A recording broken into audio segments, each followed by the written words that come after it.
Hi, this is Mr. Cordes, and today, ladies and gentlemen, I want to go over and review the hero's journey. The hero's journey is a storytelling pattern that has been used for centuries. Each of the elements that you see here on the circle chart kind of build and develop and are essential for what makes up the quest, what makes up the hero's journey, what makes up the hero's adventure. This is a wonderful way when you analyze stories to kind of see where things are placed and see character development and see, plot development. Most of the stories that you are familiar with will fall into this pattern. As we go through the video lecture today, I'm going to be offering some explanation for you to put here in the center column. And then we'll offer some story examples. So even if you're not familiar with my story examples that I offer here, you can begin to think of your own stories, your own favorite movies, your favorite books, even going back to the literature that we've read, the stories that we've read so far this year would probably fall into this pattern. For us as the reader, we get to kind of decipher where things go and how they apply. And so that's the great thing about the hero's journey is that this framework can be applied to almost any story that we find familiar or worth telling. Okay. So more than likely, like superheroes will fall into this pattern. A lot of Disney films will fall into this pattern, which are like a lot of like classic fairy tales. Pixar movies have a great way of following the hero's pattern if you keep track of the protagonist. Anything from horror movies to musicals to short stories to novels, they all kind of fit into this pattern. And so it's interesting to see. And I have a feeling by the time we get through this lecture video, you will have them piece together, I wonder if this story would match. And you can kind of begin to match up the pieces of each of those different elements. So I'm going to go through first and kind of offer some explanation and some story examples. You can put in your own story example if you want to, or just simply copy down the ones that I have here. It's perfectly fine. But what you see is every hero, this is where the hero is. More than likely right up here, ladies and gentlemen, is those transformation elements. So they're kind of combined. You had the unusual birth, you had the, like foster parents and royal parents, you've got abilities beyond normality, you've got isolation, and then you've got the call to destiny or the call to adventure. That's this first one right here. The call to adventure is setting out on the quest. Okay. This is when they get the calling. Okay. This is when they get the problem, maybe. This is when they get the call. I guess I would just said calling. I'm repeating myself. But this is when the story starts. Okay. So this is the start of our story. Now, one of the things that's interesting is for this, heroes can have two options. They can either go willingly or they get pushed. And I'll give you some examples. So when they set out on the quest, they could go willingly. Okay, willingly. Or they're pushed. Okay. In that case, what means is that is some sort of, they don't have any control and they're pushed into their adventure. So let me use an example. Let me use some examples. If you've ever seen The Wizard of Oz or have read The Wizard of Oz books, Dorothy is picked up in her house and she is transported to Oz. She is pushed. Okay, she has no control. Alice falling down the rabbit hole, she is pushed into her adventure. She has no say-so about it. There's other things where they go willingly. So let's look at Harry Potter for a second. Harry Potter gets all of those invitations. He doesn't know what to do. As soon as he finds out that when Hagrid shows up, it's his birthday, that he's a wizard and he's supposed to go off to Hogwarts, he goes willingly. He says, yes, I will go with you. And he walks right into it. Okay. When Iron Man at the end of the very first Iron Man movie is talking with the press and he says, well, I am Iron Man. He has then he goes willingly into that superhero persona. And then therefore, what happens is he becomes the hero and he starts out on his quest, which is Iron Man 2 and 3 and all the Avenger movies. So looking here, you kind of see that there's the call to adventure comes first. Okay. Story examples, some of the story examples I just gave you. I'm going to go with one of my favorites, which is Finding Nemo. If you have seen that movie or remember that movie, awesome. I think it's a good story because you've got almost two characters, because Marlin goes on an adventure and then Nemo goes on an adventure. They both go on quests, and yet they both follow this pattern just in a slightly different ways. So for Nemo, he swims up to touch the butt, right? The boat. And essentially he's captured. So his capture, it means that he's pushed. He has no choice. He gets scooped up and he's gone. Okay. He is pushed into his. Marlin, on the other hand, goes willingly to find his son. Right? He leaves instantaneously. He goes. He needs to try and figure out where he needs to be. Like he just goes. He doesn't stop. He goes right away. Okay. If you haven't seen Finding Nemo, and this stuff is not making sense right now because I'm talking about fish, take a moment to pause. Go and watch a movie trailer of Finding Nemo from 2002, 2003, and then kind of. Or if you've seen it, maybe that's a reference point that you can watch the movie later and go from there. Okay. So they get this call to adventure. When they get the call to adventure, the next thing that there is supernatural aid. Sometimes this comes before, sometimes this comes after. When Dorothy gets to Oz, she's given the ruby slippers. That's her supernatural aid. When Alice gets to Wonderland, she's kind of given those small little the mushroom that makes her grow like tall and short. And so those are that's a supernatural aid for her because it helps her out later. But the supernatural aid is a gift, an ability, a map, a sword. This could be anything that helps the hero on the quest. Okay. And remember, like we said, for the transformation elements, usually this is an ability beyond normality. So the supernatural aid accompanies that with them. Okay. Could be their scientific knowledge, could be their persistence, it could be their attitude, something along the lines of them, okay, having this supernatural aid. So if we look at Tony Stark from Iron Man, his intelligence when he's trapped in the cave at the first part, that is that's his supernatural aid where he's building the very first Iron Man, right? His call to adventure, does he go willingly or is he pushed? He is pushed because he is captured and he is instantly put into that little cave, and he has to survive and he has to try to figure out a way to get out. So for us, if we look at Nemo, okay, his lucky fin more than likely is his supernatural aid. Marlin, it's his determination to find his son. He's so worried, he's so concerned, he loves his son so much, he's so protective that that's what kind of keeps him going throughout the whole story. Okay.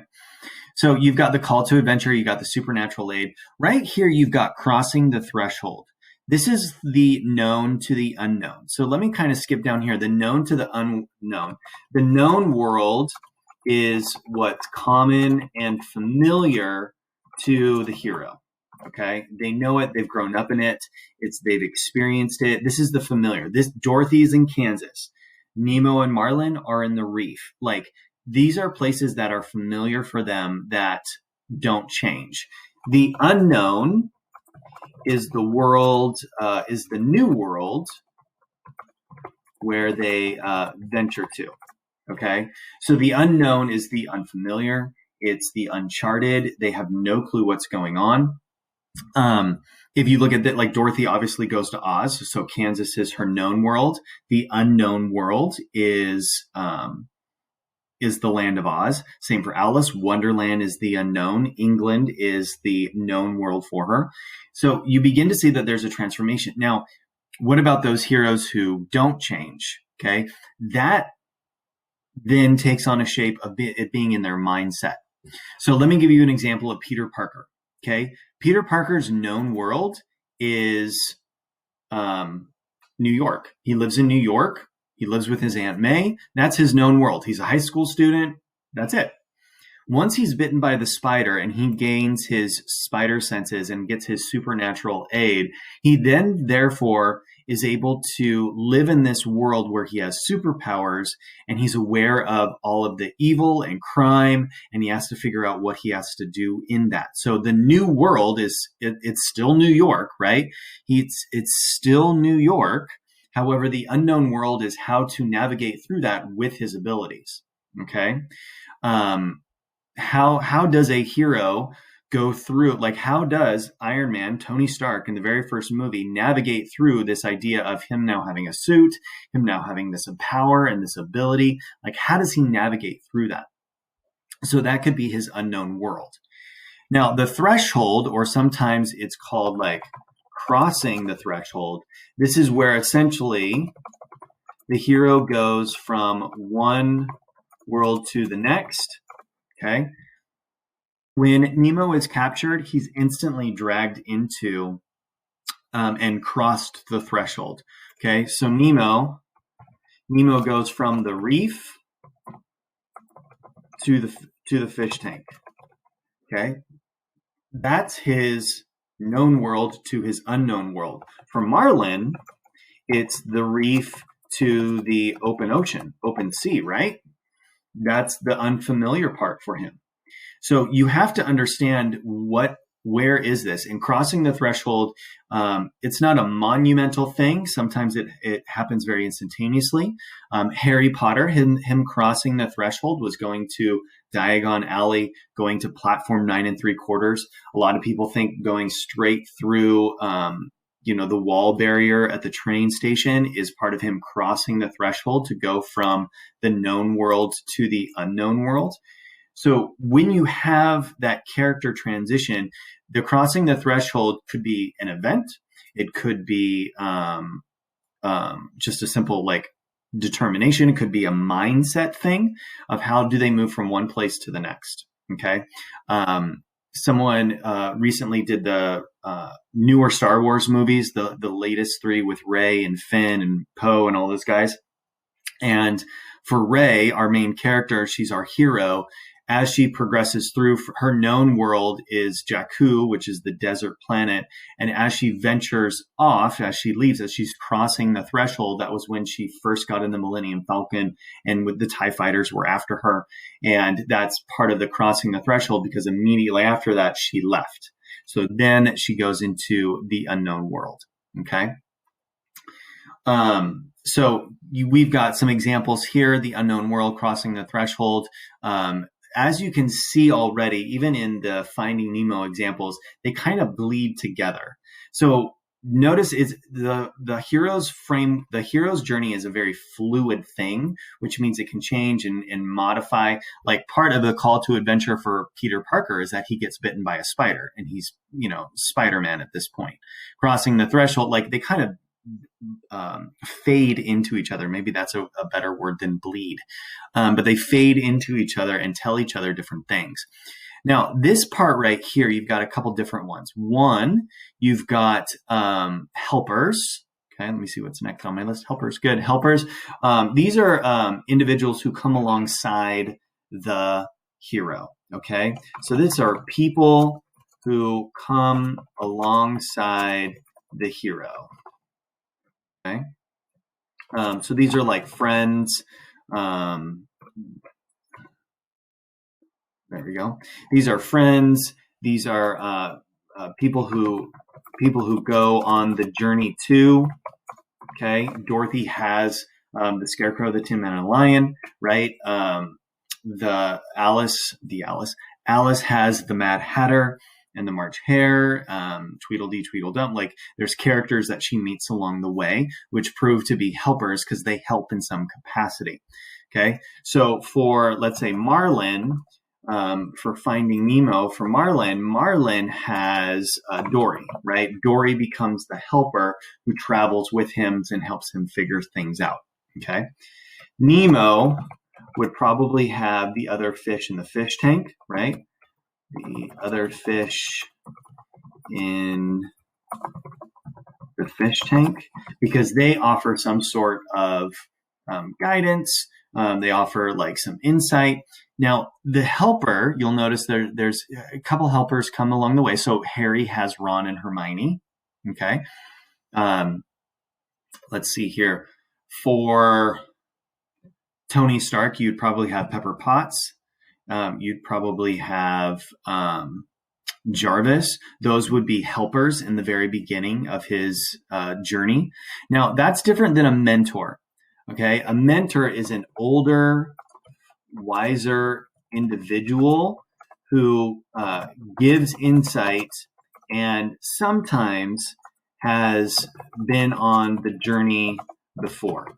Okay.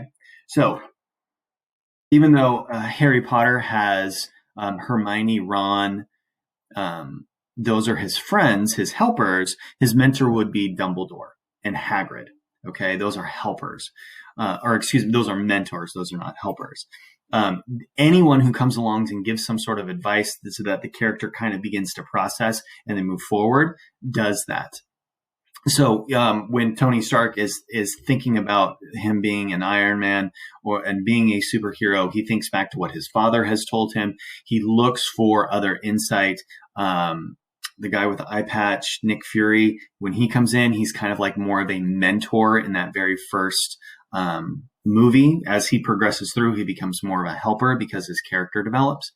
But for here, like if we look at Nemo, the one fish that's inside the fish tank, Gil is a mentor, because you'll notice that his fin is also handicapped just like Nemo's. So in that moment, you realize that, oh, Gil has gone through this before. He's experienced this before. This is because he offers advice.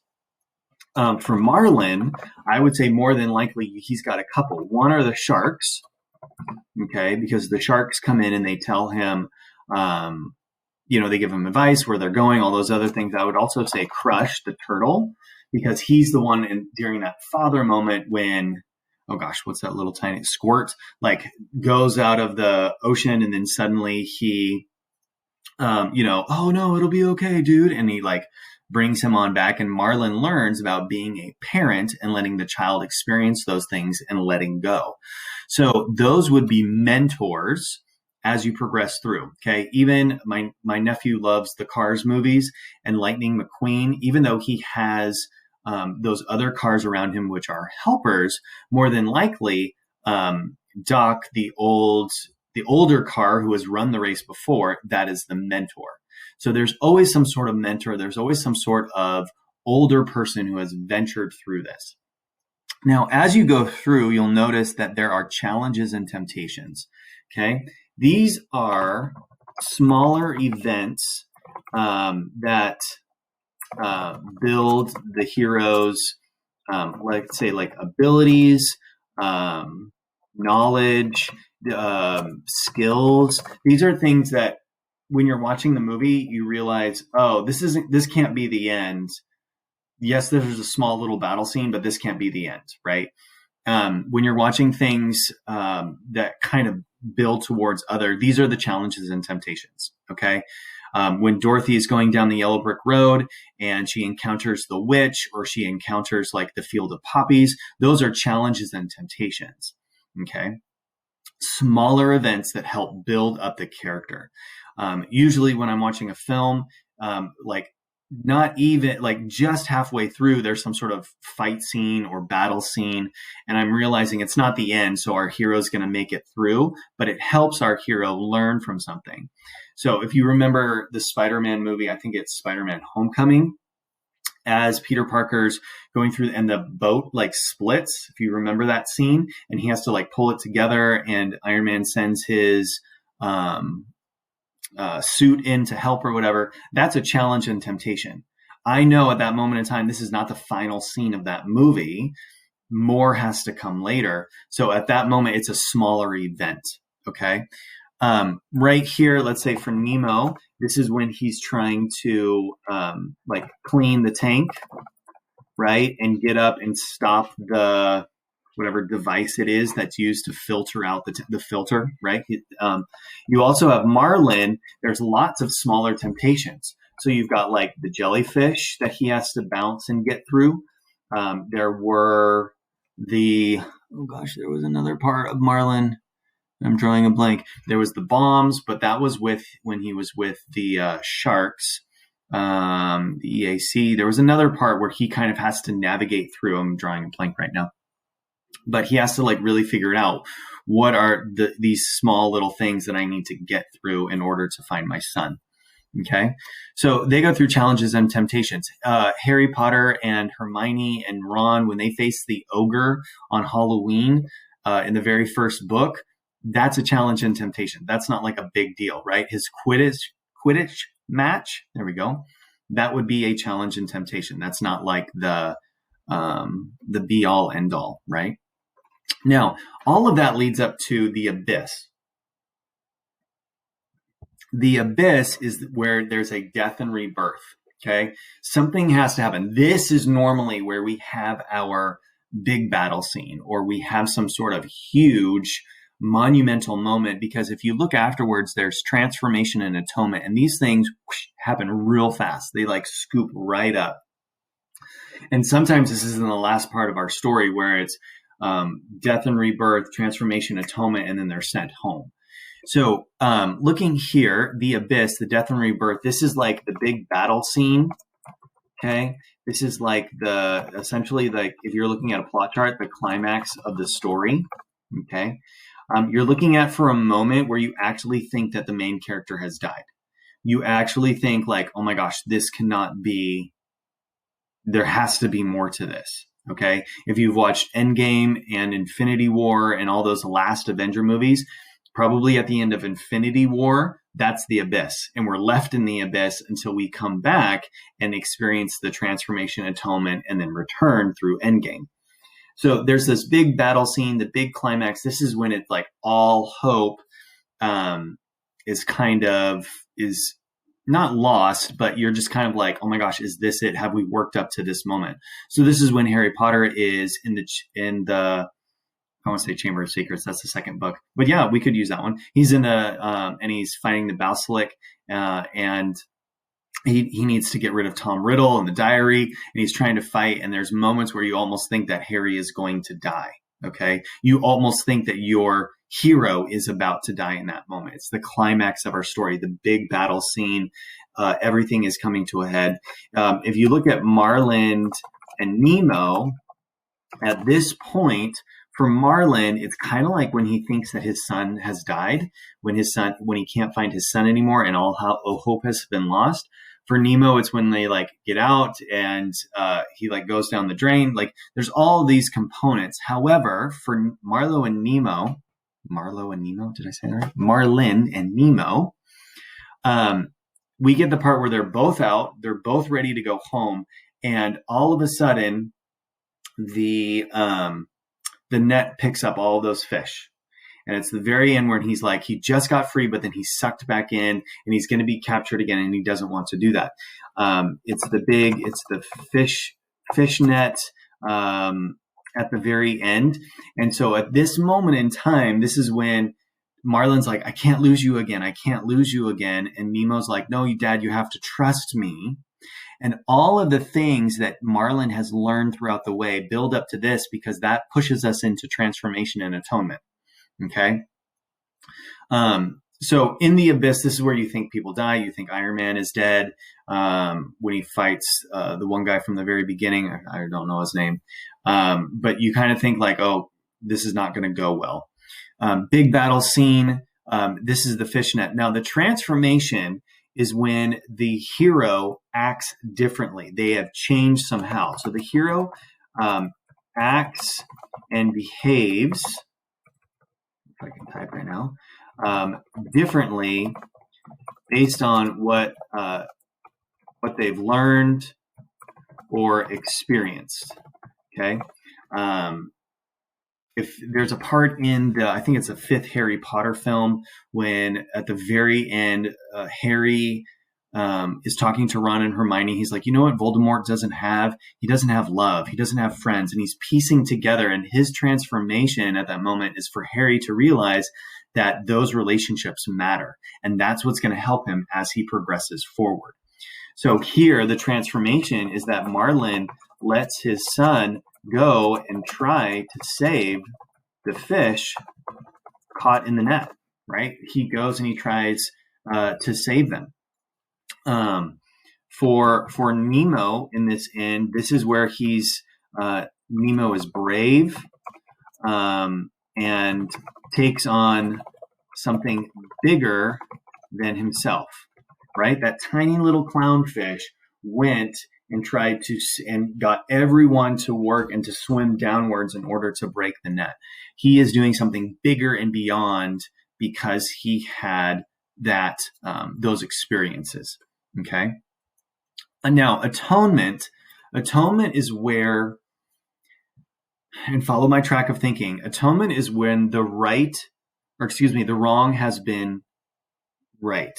Like they change what has been done that's horrible, and they make and do what is right. So the wrong becomes the right.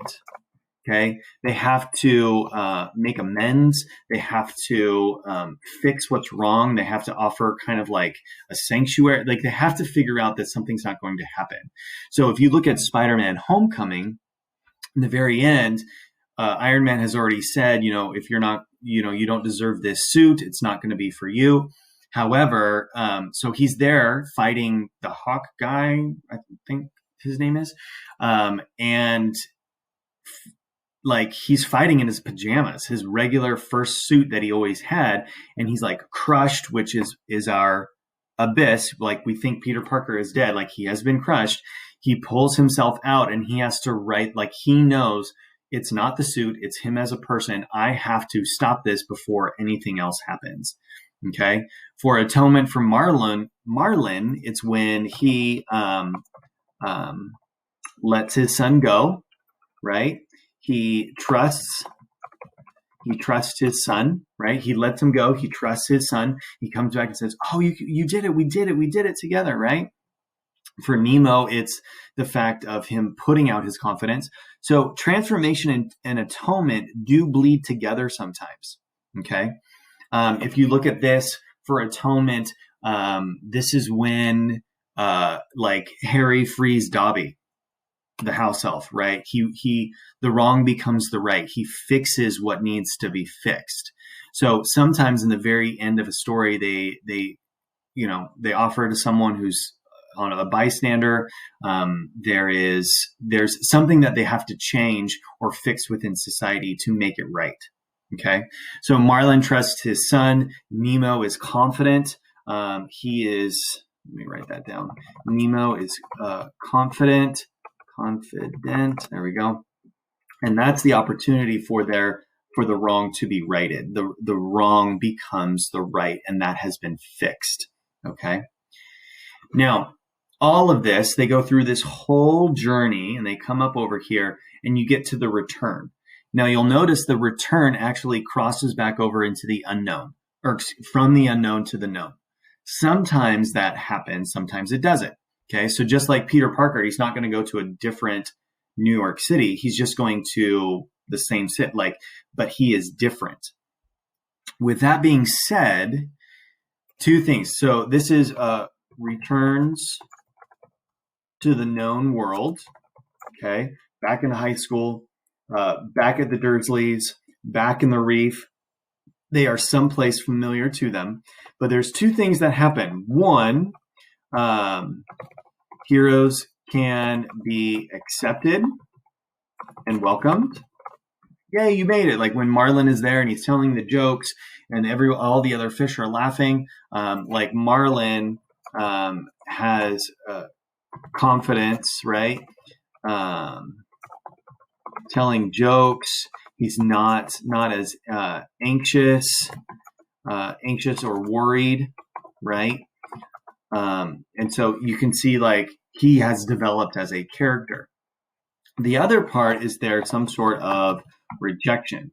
Okay. So heroes can be rejected because they are so abnormal. They're so different. So the last Spider-Man movie, not Homecoming, but Far From Home, Peter Parker at the very end was being exposed on all those screens. Like the real Spider-Man is Peter Parker. That formulates some sort of rejection because he would be rejected as a person.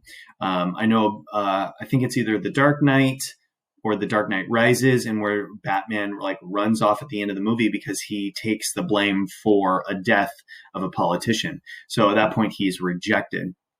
So when you return, you can either be accepted and welcomed, like, yay, you superhero, you saved us, or rejected, like, oh, you're different, this is abnormal, and they're pushed out. Okay. So for Nemo, he too has a confidence. They're both welcomed. They both learn something about their relationship. When Harry goes back to the Dursleys, obviously he's rejected by the Dursleys, which is a common theme. However, he's still welcome and accepted because of the new family that he has. So he actually has a split. But a lot of times we have to, let me back up for a second. We as readers, we as viewers of these stories kind of begin to piece things together. And we piece things together because we are able to see the pattern that follows. So I've had people before, they've been big horror movie fans and they follow the hero's pattern because they are able to apply what is what. I've had people do this for the movie Hairspray. I've had people do this for Darth Vader from Star Wars. I've had people do this for like a series of unfortunate events, and they go through the whole books.